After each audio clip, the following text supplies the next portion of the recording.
మారినా శతాబ్దాలు మారినా కూడా అంచలంచలుగా బతుకమ్మ మనతోటే ఉంది, కానీ ఎక్కడ కూడా దూరం అవ్వలేదు.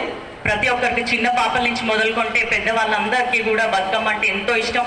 మాకైతే చిన్నప్పుడు ప్రతి సంవత్సరం బతుకమ్మ అంటే మాత్రం అన్నగారు చెప్పినట్టు కొత్త బట్టలు కంపల్సరీ వచ్చేది. వేరే పండుగ ఉన్నా లేకపోయినా మన తెలంగాణలో పుట్టిన బతుకమ్మ చెరువుల పండుగ కూడా అని చెప్పుకోవచ్చు. ఎందుకంటే అంతకుముందు మనం చెరువులను ఎట్లా శుద్ధి చేసుకోవాలంటే ఇప్పుడు మనం వాడుతున్న గునుగు పువ్వు, తంగెడి పూలతోటి ఎన్నో ఔషధ గుణాలు ఉన్నాయి. అట్లనే గౌరవం అంటే పసుపు, ఇవన్నీ కూడా మనం నీళ్ళల్లో వేసుకొని శుద్ధి చేసుకోవడం జరుగుతుంది. వానలు పడ్డాక వచ్చే పండుగ కాబట్టి చెరువులో ఎటువంటి మలినాలు ఉన్నా క్లీన్ అయ్యేది.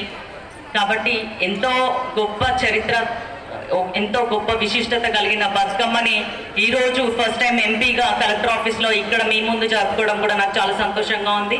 అందరికీ కూడా మరోసారి బతుకమ్మ దసరా పండుగ శుభాకాంక్షలు తెలియజేసుకుంటూ పాల్గొనడం చాలా సంతోషంగా ఉంది. బికాజ్ అన్ని డిపార్ట్మెంట్స్ పోటీ పడల్లా ఒక్కొక్కళ్ళు వాళ్ళ బతుకమ్మలు రెడీ చేసుకొని ఫుల్ ఫ్లెజ్డ్గా ఇక్కడ పార్టిసిపేట్ చేయడానికి అందరూ విమెన్ ఎంప్లాయీస్, అలానే ఐ కెన్ సీ దట్ చాలామంది మేల్ ఎంప్లాయీస్ కూడా సపోర్ట్ కోసం వాళ్ళ డిపార్ట్మెంట్ని రిప్రజెంట్ చేసుకుంటూ చాలామంది పార్టిసిపేట్ చేస్తున్నారు.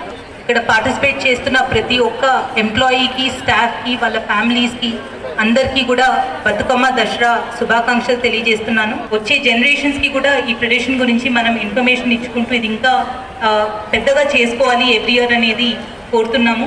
అండ్ ఈ ప్రోగ్రామ్ ఆర్గనైజ్ చేసినందుకు ఆల్ ఎంప్లాయీస్ అసోసియేషన్స్కి కృతజ్ఞతలు తెలియజేస్తున్నాను. And thank you for taking up the program. అందరికీ కూడా ఇంకొకసారి సద్దుల బతుకమ్మ దసరా శుభాకాంక్షలు తెలియజేస్తున్నాను. మరిన్ని వీడియోస్ కోసం ఛానల్ ని సబ్స్క్రైబ్ చేయండి, లేటెస్ట్ అప్డేట్స్ కోసం వాట్సాప్ ఛానల్ ని ఫాలో చేయండి, అండ్ లింక్ డిస్క్రిప్షన్ లో ఉంది.